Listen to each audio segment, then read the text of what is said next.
Muy buenos días, nos encontramos a las 9 de la mañana, día sábado 2 de mayo del 2020, en espera de que los jóvenes de noveno semestre de arquitectura de la materia proyecto final se conecten para la clase virtual. Les recordamos que en caso de que no puedan conectarse en tiempo real, esta clase estará grabada para que ustedes en cualquier momento puedan consultarla y de esta forma podamos continuar con el avance de su proyecto. Es fundamental que cada semana, en el transcurso, puedan ustedes enviar sus avances y al mismo tiempo poder comentarnos cuáles son las necesidades que ustedes tienen. Sabemos que por los tiempos esto es un poco difícil, prácticamente contactarnos todos al mismo tiempo en línea es algo difícil. Sin embargo, esperamos que cuando tengan la oportunidad de ver el video, ustedes puedan enviarnos un WhatsApp o un correo y de esta forma estar en contacto. Cualquier duda o comentario, también pueden llamarme en cualquier momento, como siempre lo hemos estado haciendo. Bueno, vamos a esperar unos minutos para ver quiénes de nuestros compañeros nos logran acompañar. Y pues, ojalá y le estén pasando bien. Prácticamente creo que cada uno tiene una situación diferente. No es lo mismo estar en la ciudad que estar en las comunidades. Ahora sí, desde el punto de vista de cada uno, a veces las tecnologías no nos benefician. Tal vez estar en una comunidad del internet es lento o se tiene que comprar alguna ficha diario, incluso para aquellos que tienen que llevar clases diarios como los de primaria, secundaria, que en algunas ocasiones, dependiendo de la escuela, porque también ahorita, pues el programa del gobierno federal, porque incluso ellos lo están promocionando, es que puedan ver clases en televisión abierta, ¿no? Sin embargo, pues a veces se pierde, no se llega a alcanzar a ver la clase de manera bien porque siguen durmiendo o porque están haciendo otras actividades y recurren a lo mismo, a tener que ir a buscar al internet ya grabado, de la clase ya grabada al internet. Y es ahí donde muchos me dicen, oye, pero si la clase la pasan de la edición abierta, sí, pero no todos lo logran alcanzar a ver. Y además, yo los he estado viendo, si lo logras ver la clase virtual de la primaria, por así decirlo, que es la que son las que veo, están muy buenas, están muy sencillas las temáticas, pero no te da tiempo de apuntar nada. Entonces, tienes que recurrir al YouTube para poder ver las clases con más calma, repasarlas y pues ahí es donde se consume el internet. No tanto por ver la televisión, sino porque tienes que ir a consultar esas clases con más calma, ¿no? Entonces, ya es donde ya los amigos me dicen, ah, sí tienes razón, pues sí. Entonces, no es tanto porque no quieran los muchachos no ver las clases, simplemente el tiempo pasa muy rápido, la televisión es muy corto el tiempo que se da y pues ahí no hay explicaciones, ¿no? Por lógica. Bueno, entonces, prácticamente, ojalá, vuelvo a repetir, todas las personas que se encuentran en las comunidades tengan las facilidades técnicas y tecnológicas de poder ver estas clases, ya sea en línea, en presencial, o por medio de YouTube o alguna otra plataforma que los demás maestros estén participando. Muy bien, pues llevamos 4 minutos de esta clase. Vamos a comenzar con el tema del día de hoy. Vamos a dar un repaso, jóvenes, el día de hoy. En el caso de que ustedes estén viendo esta clase, les comento. Voy a hacer un repaso de lo que hasta ahorita ustedes ya han entregado. La clase anterior fue con Toño, especialmente casi que fue el que logró conectarse. Y de alguna manera, yo ahorita, en espera de que ustedes puedan continuar avanzando con su proyecto, voy a dar un pequeño repaso para que ustedes vayan identificando si están en lo correcto, ¿no? Voy a compartir mi pantalla abriendo el texto que ustedes ya cuentan en este momento, que son el texto de proyecto de tesis o cómo hacer una tesis. Voy a empezar a compartir mi pantalla.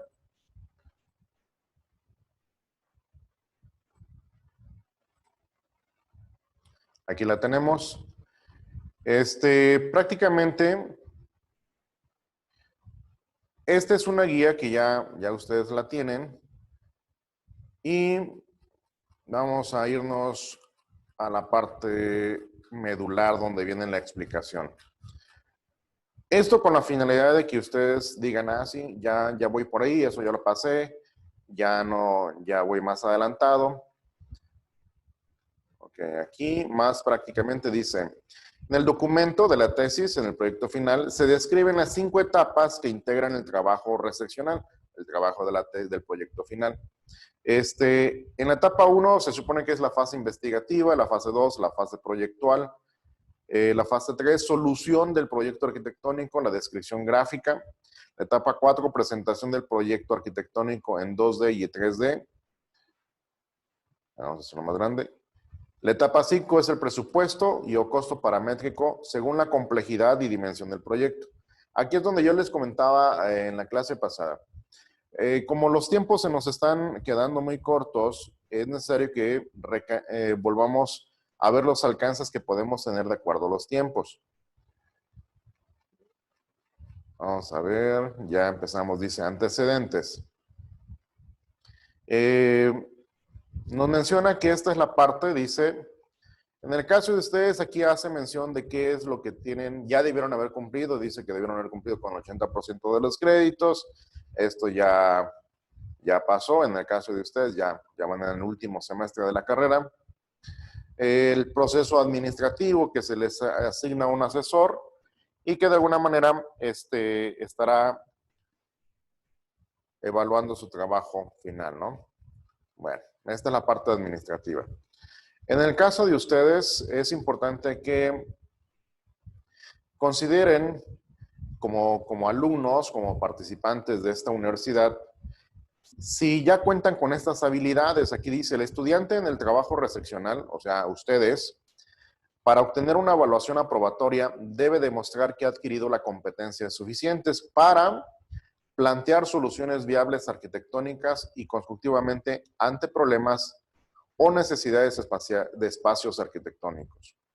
Esto ya ustedes lo están haciendo un proyecto basado en una necesidad de algún familiar o de algún proyecto que ustedes han planteado.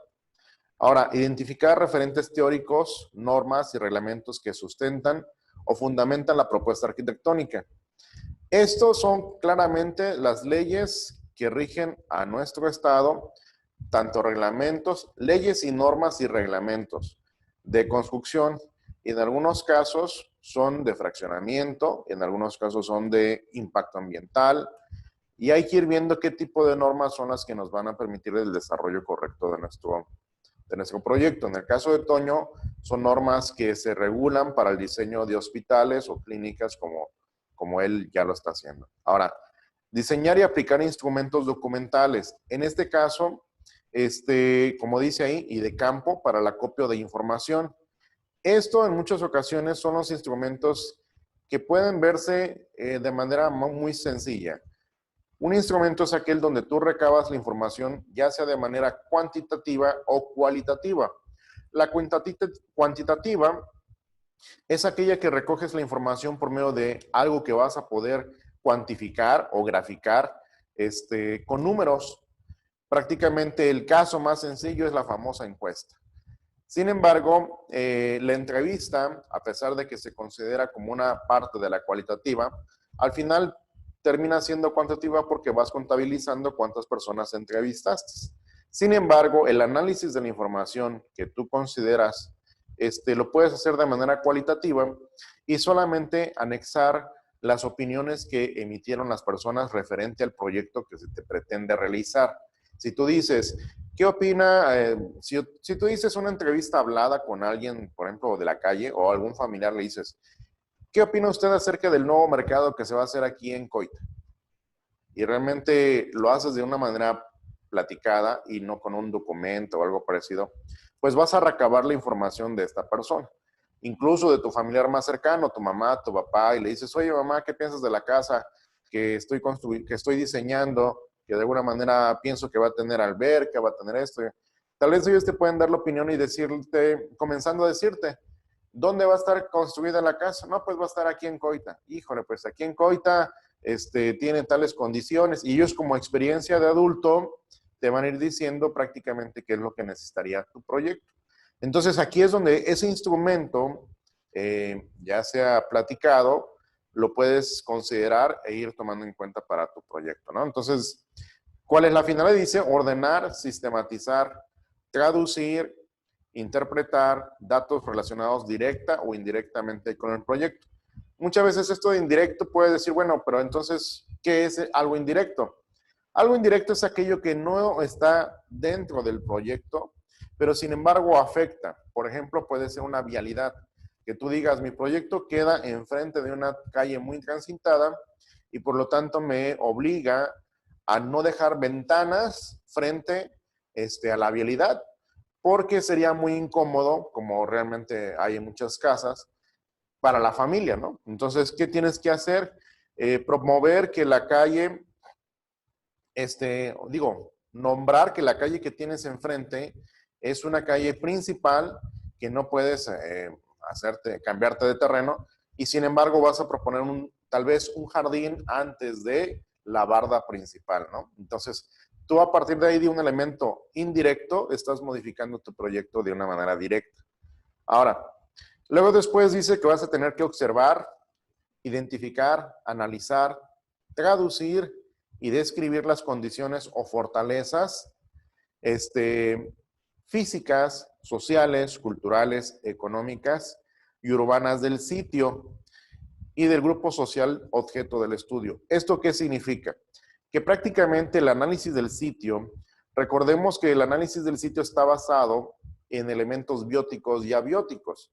Primero vas a considerar los bióticos, que son aquellos elementos de la naturaleza que están inmersos. Puede ser que el terreno esté en un lugar baldío y tengas que hacer el rescate de flora y fauna nativa de la región. Entonces, ahí es donde tú tendrás que decir, bueno, sí está en un terreno que está a las afueras de la comunidad y pues prácticamente por ahí hay desde una simple víbora, por así decirlo, que tendrás que hacer en el caso de que es un elemento importante, si tú quisieras, ahora sí la manera correcta, es el rescate de la flora y la fauna que se puede encontrar ahí en ese sitio. No es prudente que como arquitecto lo hagamos un lado por completo y que digamos, bueno, ya ese árbol se va para afuera, esos 2, 3 árboles también, y que al rato no tengamos elementos naturales en nuestro proyecto. Es fundamental que vayamos pensando si podemos hacer un rescate de algunos elementos, tanto de flora como de la fauna que esté ahí cerca. Entonces, ahora, identificar cuáles pueden ser los elementos sociales. Los elementos sociales son aquellos, y están muy mezclados con los culturales, acerca de cómo es el estilo de vida en la comunidad. Recordemos que hay algunas comunidades muy arraigadas, con tradiciones muy arraigadas, que no podemos llegar a romper el ritmo de esa comunidad de una manera muy tajante, solo con la excusa de que estamos modernizando. Hay comunidades como San Cristóbal, como ustedes ya lo conocen, y otras que están más lejos al norte de la capital del estado, que no nos permite llegar a construir con elementos, primero porque los materiales sería muy caro llevarlos, en la región no se encontrarían. Segundo, rompería con las tradiciones que se encuentran en la zona, tanto de color, tanto de diseño, y prácticamente sería, si es algo muy llamativo, sería un foco de atención para las personas que puedan decir, esa persona tiene mucho dinero y socialmente va a romper, ¿no? O sea, no pertenece a esta comunidad. Y eso es algo muy conocido cuando alguien llega extraño fuera de la comunidad, que no habla la lengua materna, que no conoce las costumbres, pues no se acepta tan fácil o no se puede mezclar tan fácil con las personas, ¿no? Ahora, las condiciones económicas, prácticamente cuáles son las mismas que van a estar, vuelvo a repetir, no es lo mismo diseñar una cabaña para una comunidad donde las demás casas son similares, a llegar a construir un edificio de cristal en una comunidad donde la lengua materna y las actividades sociales son la crianza de ganado o la agricultura. Entonces tú romperías con ese contexto. Ahora, las condiciones urbanas del sitio. De igual manera, hay comunidades que ya en su avance urbano ya cuentan con calles, otras no cuentan con ello. Entonces, prácticamente tú tienes que identificar cuál es la situación urbana, si va a estar dentro de la parte ya urbanizada de la ciudad o se encontrará todavía ese predio fuera de alguna colonia cercana de la cabecera municipal. Ahora, y de grupo social. Esto significa que prácticamente tú tienes que dar a conocer si la familia pertenece al sitio, si es originaria de esa zona o viene a radicar a ese lugar.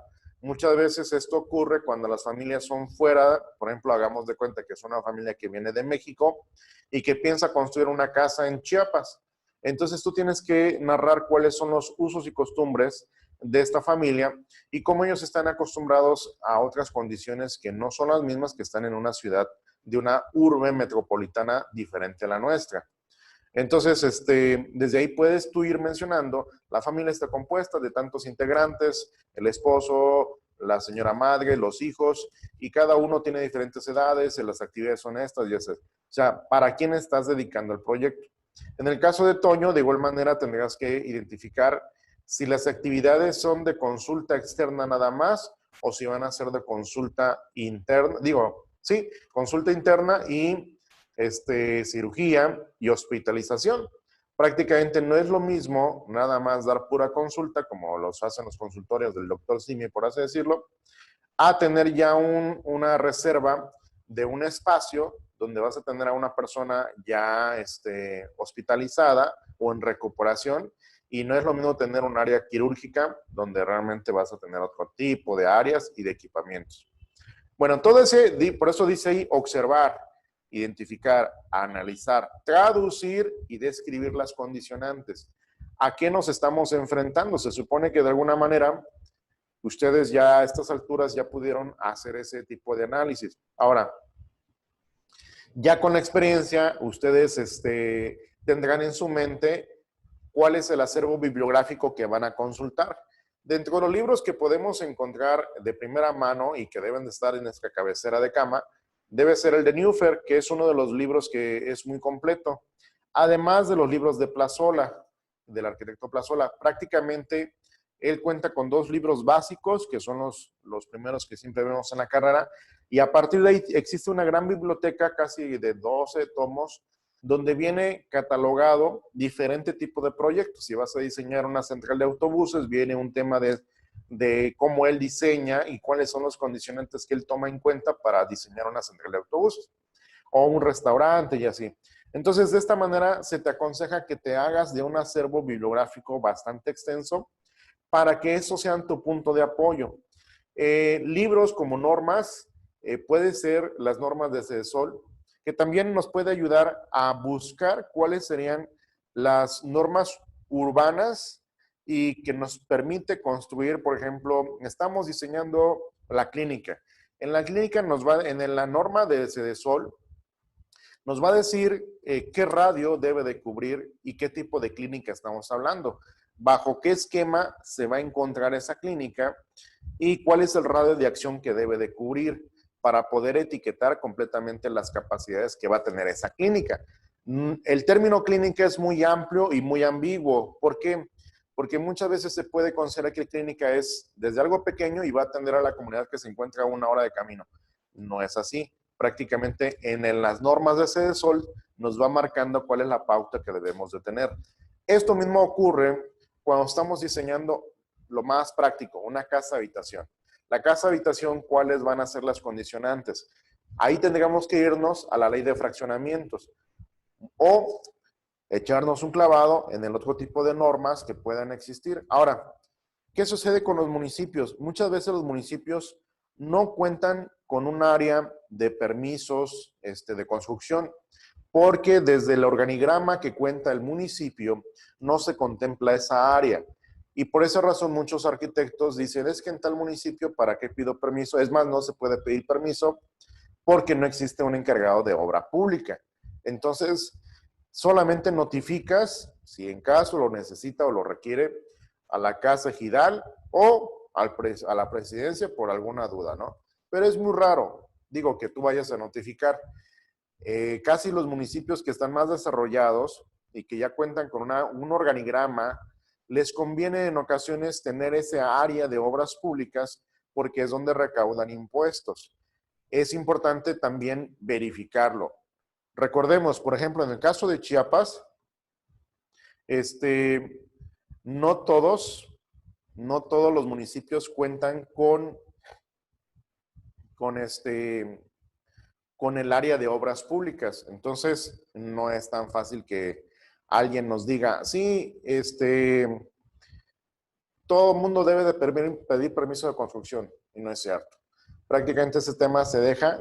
Yo hace muchos años que hicimos una investigación cuando estaba en obras públicas, de 120 y tantos municipios que cuenta el estado de Chiapas, solamente habían 30 que cumplían con un área de obras públicas. Las cabeceras municipales que son más grandes, como Tuxtla Gutiérrez, Comitán, San Cristóbal, claro, ellas sí lo tienen. Sin embargo, las demás comunidades que están más alejadas carecen de este área, ¿no? Entonces hay que vigilar más o menos dónde lo vamos a establecer.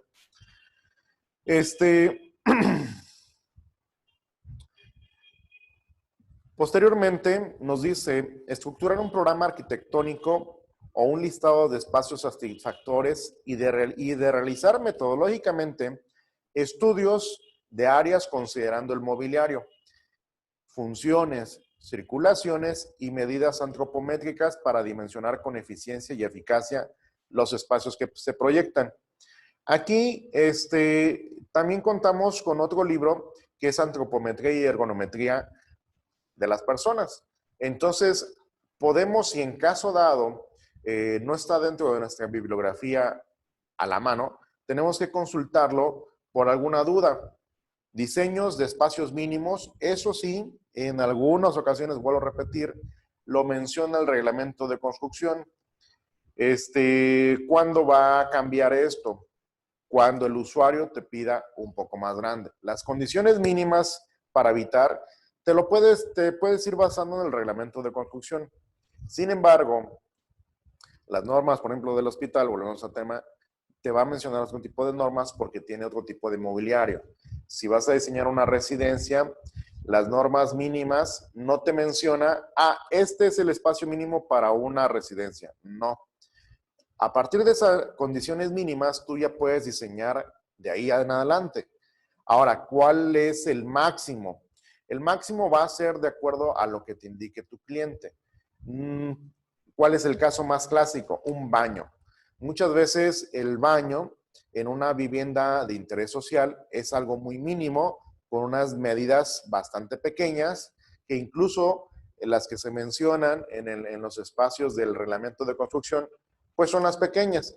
Sin embargo, ese mismo tamaño no las puedes contemplar para una residencia, y ahí es donde ya viene, dice, bueno, ¿y qué tan grande puede ser un baño en una residencia?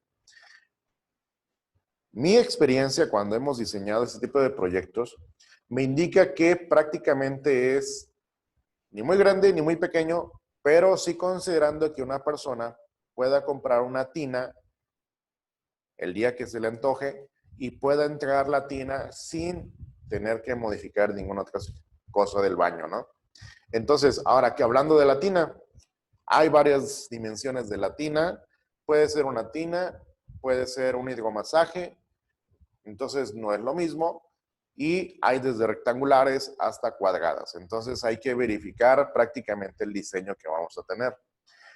Algunos cuentan con bidet, que el bidet es un estilo de sanitario para la limpia o la higiene personal, y hay otros que tienen solamente el WC, y hay otros que tienen mingitorio. Entonces, ahí es donde ya vamos a ir separando que esos espacios, mingitorio, bidet, y el WC, ya son diferentes, ¿no? Entonces, ya, y el cuarto que es la regadera, y el quinto que es el lavamanos. En el caso del lavamanos, prácticamente en algunas familias, ya de clase residencial, ya no solamente quieren un lavamanos, sino quieren dos, y ya no solamente lo quieren en un espacio donde esté el baño completo, sino lo quieren separado, ¿no? ¿Por qué? Porque es donde se maquillan, se arreglan. Y aparte, las condiciones del baño quieren que haya un vestidor junto al baño. Entonces ya tienes que preparar un área de closet, un área que se llama área seca, un área intermedia, donde pues se van a estar secando y escurriendo, por así decirlo, y el área húmeda, que es el área completamente de la regadera, o donde estás pasando.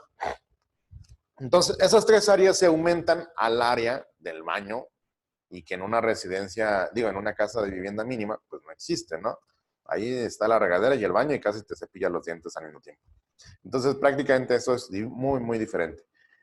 Por eso vuelvo a repetir, no hay un tamaño máximo, sin embargo, sí es de considerar lo que tú creas conveniente.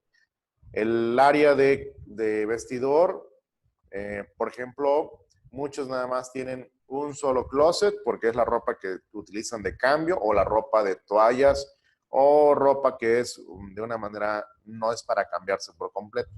Pero en algunas ocasiones sí, ponen toda la ropa de todas las temporadas de primavera, verano, otoño e invierno y prácticamente ahí es donde está todo el closet. Entonces, ustedes van a tener que decidir prácticamente cómo va a ser. Y uno de los problemas que se enfrentan más común cuando colocan esas áreas es la ventilación. ¿Por qué? Porque tenemos tres áreas muy difíciles de manejar.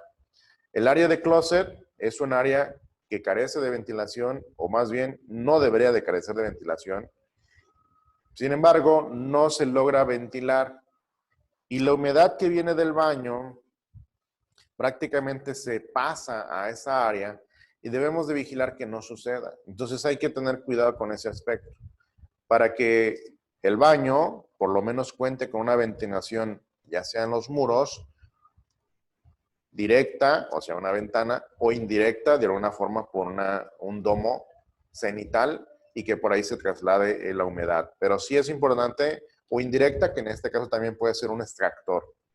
Es importante que no olvidemos que si vamos a rediseñar una residencia, la dejemos completamente encerrado el baño, porque entonces todas las cosas se van a humedecer y se van a echar a perder y no va a funcionar. Ahora, dentro de este programa arquitectónico, tenemos que hacer un diagrama de funciones. ¿Cuáles van a ser esas funciones? Por eso dice ahí, realizar metodológicamente el estudio de áreas, considerando el mobiliario.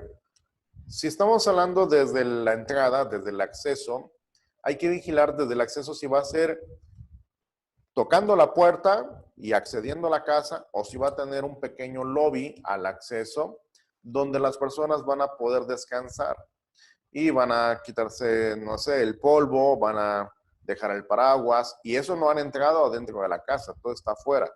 Entonces prácticamente ustedes van a tener que poner algo. Al acceder a la casa, muchas veces los diseños más comunes crean y consideran un medio baño. Hay arquitectos que el medio baño dicen, no, el medio baño debe quedar oculto. No es con lo que debes de recibir a la persona que te visita. Entonces, es importante que ustedes consideren en su diseño cuáles van a ser las zonas más importantes. Si la persona va a acceder por medio de la cocina o si va a acceder por medio de la sala o por medio de una oficina. Entonces, ustedes tienen que considerar ese aspecto. En el caso del hospital o de la clínica, ahí es un poco más difícil porque son tres tipos de acceso, por así dimensionar lo mínimo. ¿Por qué? En el caso de una clínica tienes que tener un acceso de personal médico, no puedes tenerlo con el mismo personal de público en general, porque muchas veces el público en general, y hoy día con esto de la pandemia, se ha visto que puede estar esperando al personal médico tanto para felicitarlo como para agredirlo. Entonces tienes que tener un acceso diferente al público en general. Ese sería el primer acceso, acceso para el personal médico. Segundo, acceso para el público, donde van a entregar las personas que van a visitar la clínica o el hospital. Y tercero, el acceso de las ambulancias. Prácticamente se debe de considerar, aunque sea una persona, por así decirlo, desmayada y que no tenga otra lesión más grave, cómo va a ingresar por medio de una silla de ruedas o una camilla. Entonces, ese tercer acceso, muchas veces las personas dicen, es que ese puede cargado. Sí, ya los quiero ver cargando a una persona con peso muerto, por así decirlo, y peso de bastante. Yo estuve en la Cruz Roja No es lo mismo bajarlo que subirlo. Y entonces, ahí es donde muchas veces las personas dicen, es que es el mismo acceso, el mismo de todo, ahí va a estar la rampa, ahí va a estar todo. No es lo recomendable. Digo, si las condiciones nos lo permiten, hagámoslo. Son 3. Ahora, el cuarto, y que muchas veces tampoco se considera, pero digo, y eso nos lo va a marcar la norma de funcionamiento, es el estacionamiento público. Si realmente vamos a considerar que el público en general tenga un estacionamiento. Esto muchas veces funciona a corto plazo. ¿Por qué razón? Porque si la clínica tiene muy buen aforo y muy buenas visitas, pues ese estacionamiento público pues se va a ver saturado rápidamente. Entonces tampoco podemos imaginarnos o realizar un sueño de que mi clínica va a ser la mejor y que va a contar con 1000 visitantes diarios. No, tampoco. No vamos a hacer 1000 cajones. Pero sí vamos a establecer un porcentaje de cuánto espacio vamos a dedicarle al área pública de estacionamiento, cuanto al área del personal médico para el caso de estacionamiento, porque muchas veces sí se trata de exagerar y eso no es ni bueno ni siquiera en los hospitales de gobierno del estado. Ahora, ya que comenzamos con el acceso, que ya dijimos que en el caso de una clínica son diferentes a una vivienda, el de una vivienda, ¿cuántos accesos debe de tener? 2, mínimo. El acceso vehicular y el acceso de las personas a pie, ¿no? Se considera que se puede convertir en uno si, vuelvo a mencionar, podemos hacer un solo acceso donde el mismo portón sea la puerta de acceso para las personas, pero esto muchas veces se cae en ese diseño cuando los espacios no nos permite hacer más modificaciones. Si ustedes tienen la oportunidad de hacer los 2 accesos separados, estoy seguro y se los puedo garantizar, le van a dar un diseño mucho mejor a su fachada. A mí cuando me han llamado e invitado para hacer proyectos de fachada para casas, hago el mayor de los esfuerzos para separar a esas dos entradas. El acceso vehicular por un lado, que es el famoso garage, y el acceso de las personas que llegan caminando, ¿no? Entonces, separo esas 2 actividades porque tienen diferente función. Entonces, a partir de ahí, ni siquiera hemos entrado a la casa y ya estamos topándonos en cuenta que hay 2 accesos para una vivienda particular, ¿no? ¿Cuándo requiere una tercera acceso a una vivienda? Cuando, volvemos a repetir, las condiciones o las dimensiones del proyecto nos lo permiten, es más grande, y puede ser que requiramos un acceso para el personal de servicio, las personas de jardinería, las personas que nos ayudan a hacer el aseo en una vivienda, prácticamente las personas que nos venden, por ejemplo, el del agua o el del gas. Entonces, ese tipo de personas tendrán que acceder por otra puerta, por así decirlo. Todo dependerá del estilo y de las condiciones sociales que cuente la familia, ¿no? Puede ser un político que no le gustaría que el personal, por así decirlo, aunque se suene muy, muy raro en este tiempo siglo XXI, pero pues existe, no lo podemos hacer a un lado, de que no le gustaría que el personal de servicio entrara por donde entran sus visitas principales. Pero bueno, ahí es donde nosotros como arquitectos tenemos que condicionar esos espacios, ¿no? Y a veces no tanto por hacer menos, sino porque realmente hay una actividad, una reunión social, y están llegando los invitados, y pues no se considera que entre no sé, el de las compras de Chedraui, ¿no? Con permiso. Entonces, ahí es donde dice, bueno, si tiene razón la familia, o sea, están en su cena de Navidad, pues no voy a llegar con el garrafón y compromiso de un lado. Entonces, sí se considera, ¿no? Entonces, ahí es donde tenemos que irnos pensando cómo va a ser la dinámica dependiendo del espacio. Ahora, condiciones antropométricas. Muchas veces me dicen, oye, pero eso, las medidas son normales, son ya venden los muebles, ¿para qué me meto en condiciones antropométricas o ergonométricas? Que son diferentes. Porque no es lo mismo diseñar una casa para una persona que es alta y que toda su familia son altos, a una persona que la familia es de una estatura más pequeña. Tenemos que más o menos considerar cuál va a ser el promedio de altura. Es más, muchas veces el tipo de medidas que vienen en el reglamento para una persona de baja altura no le funciona para nada. Y no existe un reglamento que sea para personas de baja altura y no existe un reglamento para personas de alta altura. Entonces, tendríamos que identificar cuál va a ser nuestro cliente, ¿no? Y de esta manera poder hacer las adecuaciones necesarias. Esto muchas veces en una vivienda no se toma en cuenta. Pocas veces, muy pocos arquitectos. Ahora, en condiciones de edificios públicos como el área de la clínica que se pretende diseñar, ocurre algo similar. Sin embargo, ahí sí tenemos dimensiones un poquito más extras, techos más altos que se debería de considerar, puertas más amplias por el espacio de las camillas o las sillas de rueda para que junto pase con otra persona caminando. O sea, en una clínica puede darse el lujo de ampliar las dimensiones. En una vivienda no ocurre tan fácilmente y por eso hay que ir tratando de identificar quién es el cliente. Ahora dice en el sexto punto, analizar, identificar, interpretar y extraer datos relevantes de modelos tipológicos y o referenciales que permitan fortalecer la propuesta arquitectónica. Esto es fundamental. Muchas veces queremos que nuestro proyecto se parezca al de California y no es tan bueno, porque prácticamente el proyecto de California pues tiene otras condiciones y es más, dependiendo de qué parte estemos hablando y de qué época. Bueno, más bien qué estación. Porque hay condiciones, por ejemplo, en otras partes del planeta donde hay nieve y en Chiapas pues no hay nieve. Digo, por más que nos vayamos a San Cristóbal, cae granizo, que es otra cosa.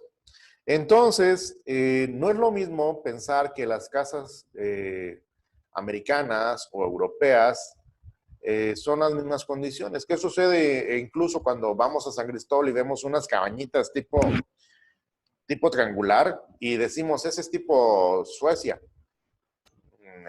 La figura, porque lo de adentro ni siquiera se parece. ¿Qué sucede? No tomamos en cuenta que allá hay calefacción, que hay equipos que permiten tener unas condiciones de temperatura adentro, incluso puede estar nevando allá afuera y adentro las personas pueden andar en chanclas y no sienten frío. Eso no lo consideran. Entonces, ¿por qué? Para empezar, el equipo no existe en México. O sea, tenemos que considerar una nueva tecnología para poder dar una temperatura ambiente en el interior de la vivienda, si fuera un caso de bastante extremo frío. Incluso los pisos se llegan a poner calefacción para que tú, si caminas en el piso, en la duela, que es el piso de madera, puedas caminar y esté tibio. Pero pues aquí nunca vamos a poner una tubería. Bueno, yo espero que no cambien las condiciones climáticas. No vamos a poner una tubería aquí en Chiapas. Digo, el calor es bastante fuerte. Y aún así, aunque haga frío. Bueno, entonces, analizar, identificar, por lo menos, otro tipo de proyectos o casos análogos. Se recomienda que sean de manera local o nacional para que no cambie drásticamente el diseño. Ahora tampoco podemos irnos a que voy a construir una clínica parecida a la de Monterrey. Volvemos al tema de usos y costumbres. Si yo vengo y pongo una clínica estilo Monterrey, pues nadie va a ir a mi clínica. Prácticamente van a decir que es clínica para los ricos, porque así es el tema que se maneja en la sociedad. Pues nadie vaya a ir. O al contrario, puede ser que sí suceda, que sí funcione. Pero pues esto hay que tener cuidado porque prácticamente no es tan fácil. Ya tenemos a nuestro amigo Carlos, que se está tratando de integrar a nuestra clase. Les recordamos, la clase está siendo grabada. Quienes no tengan la oportunidad de participar en línea, pueden observar la clase prácticamente en YouTube, ¿no? Entonces, nuestro amigo Carlos está tratando de integrar. De alguna manera, yo les invito a que sigan analizando su proyecto. Es fundamental que esos casos análogos que estábamos mencionando no solamente consideren uno solo. Es que nada más tomé una fotografía, un modelo de Dubai y lo voy a colocar en Coita, ¿no? Entonces, pues tampoco. Digo, hay que buscar más elementos de una manera más cercana a lo que nosotros queremos diseñar. Vamos a ver qué nos dice nuestro amigo Carlos. No sabemos si nos escucha, si nos ve, pero bueno. Dice, Carlos se está conectando con el audio. Ok. Y ya estuvo ahí. Ya estuvo Carlos. Ya se conectó. Buenos días. Buenos días, Carlos. ¿Qué tal? ¿Cómo amaneciste? Sí, después solo que creo que tengo mala internet. Bien, aquí, bien. Está bien. Te recuerdo, las clases están Sí. siendo grabadas, entonces en cualquier momento durante la semana vas a poder ver la clase. ¿Pudiste ver la clase Sí. anterior? Sí, un poco. Igual pues no he tenido, apenas me estoy desocupando esta semana. A esta hora, por eso igual no me estoy conectando. Muy bien. Entonces, Ujú. bueno, yo en esta ocasión comencé hablando acerca de los puntos relevantes que ya ustedes deben de tener en cuenta en su proyecto. En Ujú. el transcurso del video vas a estar viendo más o menos los puntos que ya debieron haber considerado y que ya debieron haber plasmado en su tesis. Ahorita voy a compartirte en la pantalla lo mismo que hemos estado hablando siempre en clases y que para Ujú. estas alturas, por ejemplo, yo voy en el punto número 7, donde habla acerca de dominar y aplicar una metodología proyectual, proceso de diseño razonado y técnicas de representación, bocetos, croquis, maquetación, software en 2D y 3D, que haga evidente la ideación y comunicación gráfica arquitectónica. ¿A qué se supone esto, mi estimado Carlos? Se supone que de alguna manera ustedes deben de tener por lo menos una idea de cómo se debe de diseñar. Si por medio de una red, si ustedes van a decir, es que va a ser cuadrado todo mi diseño interior, porque si hablamos de una casa, pues prácticamente es difícil considerar los demás elementos urbanos. Entonces tenemos que basarnos si nuestro diseño o nuestro método, proceso de diseño razonado, va a estar basado bajo un modelo de una retícula, una malla. Si no es así, tenemos que procurar que sea así. ¿Qué quiere decir con esto? No, que pues voy a utilizar el modulador de Le Corbusier. Entonces, ahí es donde prácticamente ustedes dicen, pues el proyecto está basado en un modulor o voy a utilizar el rectángulo de oro, ¿no? Entonces, la sección áurea. Ustedes van a identificar si prácticamente ocurre que está un proceso adentro de tu proyecto. Si no recurres a un proceso, tienes que justificar por qué el diseño interior está basado en lo que tú estás haciendo. Puede ser un eje de simetría, puede ser un eje tecnológico que tú digas, es que la viga que estoy proponiendo es una viga de 8 metros de largo y por esa razón mis columnas son de tales dimensiones. Pero todos esos puntos y los muros que están en medio son muros divisorios prácticamente. Ahora, todo este Ujú. contexto tiene que ser razonado y por eso dice ahí, proceso de diseño razonado. Y no solamente ir haciendo divisiones de cuartitos como vaya cayendo y vaya saliendo, porque entonces no tiene ninguna razón de ser, simplemente es un diseño común y corriente. Hay que buscar una base que nos justifique el diseño interior que estamos haciendo. Vuelvo a repetir, el más sencillo es el que muchas personas consideran la estructura. Es que las condiciones, voy a poner castillos. Si vas a poner castillos y no columnas, tienes que justificar a qué distancia vas a poner tu modulación. No que cada metro, cada 2 metros. Mi módulo va a ser cada metro. Bueno, eso lo tienes que escribir. Tienes que describir la modulación que se utilizó para el diseño de las habitaciones y de los espacios. Fue a cada metro o a cada medio metro. Y se buscó y se trató de rescatar que los espacios fueran de esa forma. Que no fue a cada metro o cada medio, a cada distancia, sino que fue basado en la sección áurea. Entonces tendrás que identificar que el proyecto cumpla con ese razonamiento. O sea, eso sería fundamental que como arquitecto lo justificaras. Sí, Ahora, sí, sí. tendrías también que realizar en algún momento algunos bocetos que ayuden a que esos bocetos muchas veces nos los brincamos y decimos, es que yo empiezo con AutoCAD y ahí empiezo a diseñar y o en Archicad y prácticamente el proceso de boceto y croquis desaparece y eso no debe de ocurrir. En una tesis, por lo menos, debe de aparecer, aunque sea algo muy rudimentario, un proceso con lápiz o un proceso con plumones, donde tú estás zonificando y estás identificando antes de pasarte a la computadora si los espacios están correctamente en el lugar que deben de estar.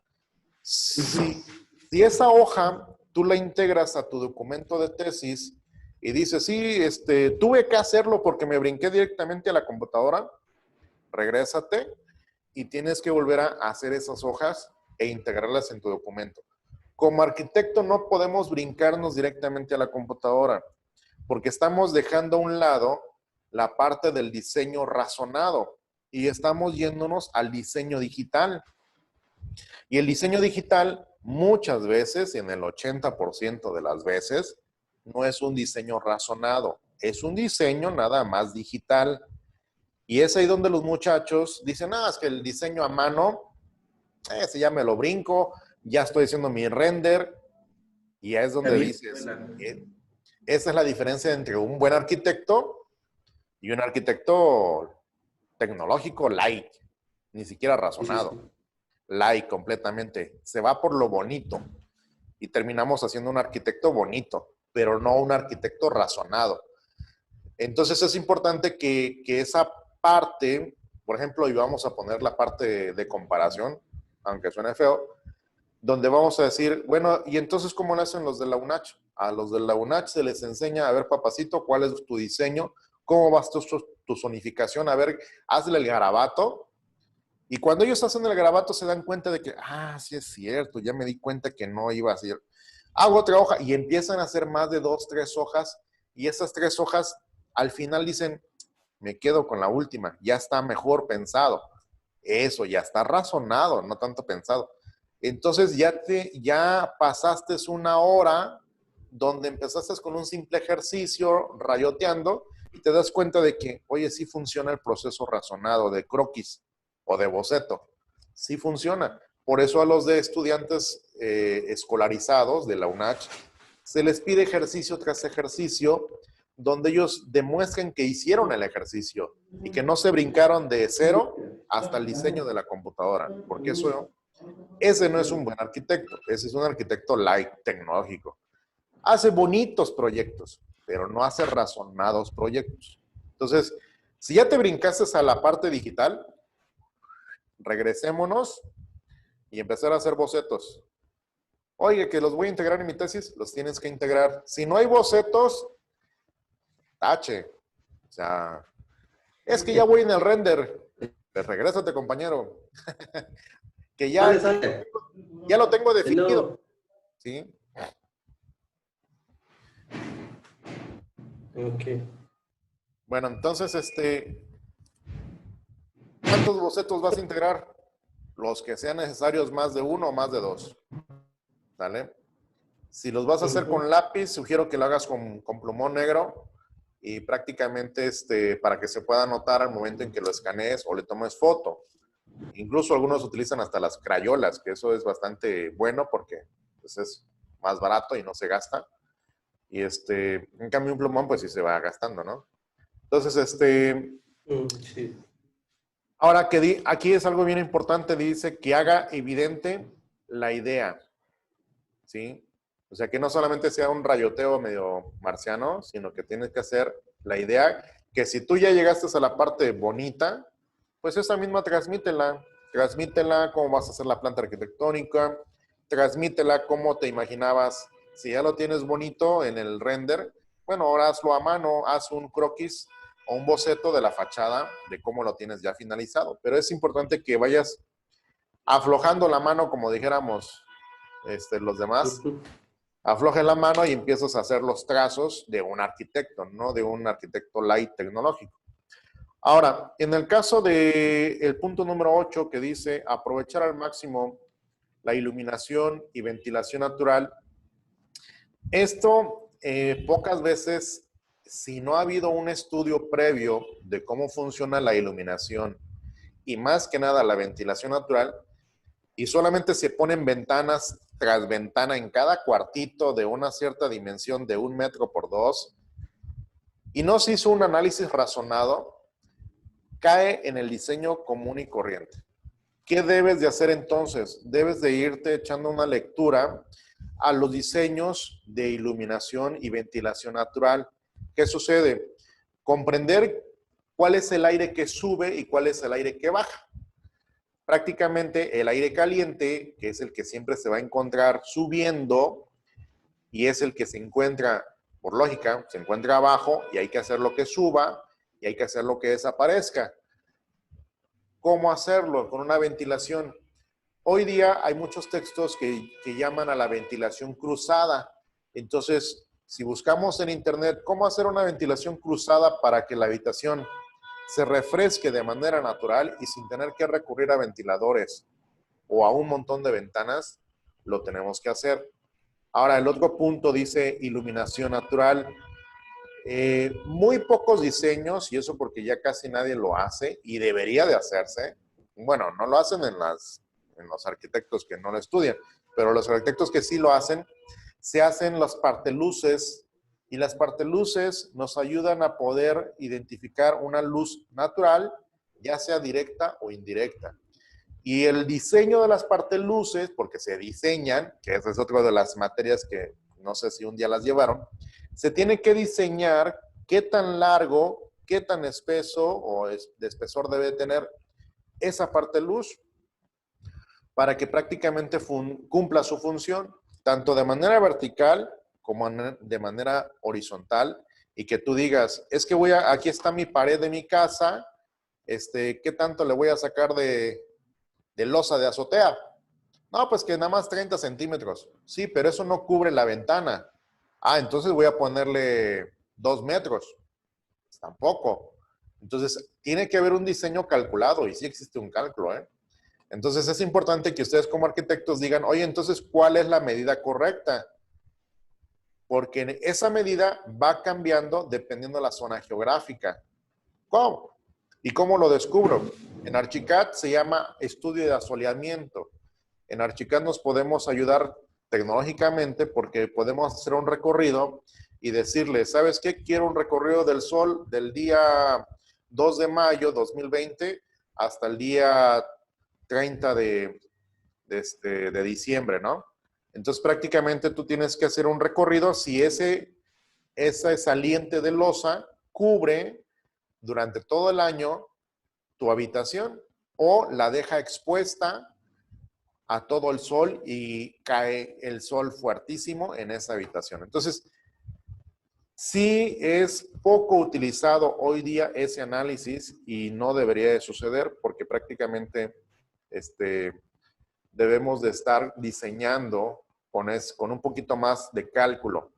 Ahora, en ese mismo punto nos menciona que debemos de hacer ambientes interiores y exteriores de acuerdo con una intención de diseño. Ahí incluye la teoría del color. Entonces, prácticamente dice, como resultado del estudio del análisis solar, del proyecto emplazado en el sitio en el contexto objeto de estudio. Ahora, ¿por qué el estudio del color? Porque no podemos simplemente poner todas las paredes en blanco o todas las paredes de crema o todas las paredes de negro. Tenemos que identificar qué colores van a ir en tales paredes y qué colores van a ir en el cielo raso y qué colores van a estar en el piso. Entonces, eso debería ser un buen arquitecto. Oiga, pues, no todas las habitaciones las puse del mismo color. Perfecto. ¿Por qué razón? Y tienes que justificar. Porque en tal habitación se tiene esto y tiene aquello. O sea, tú prácticamente estás justificando qué está sucediendo con la teoría del color, ya sea con materiales o con pinturas, ¿no?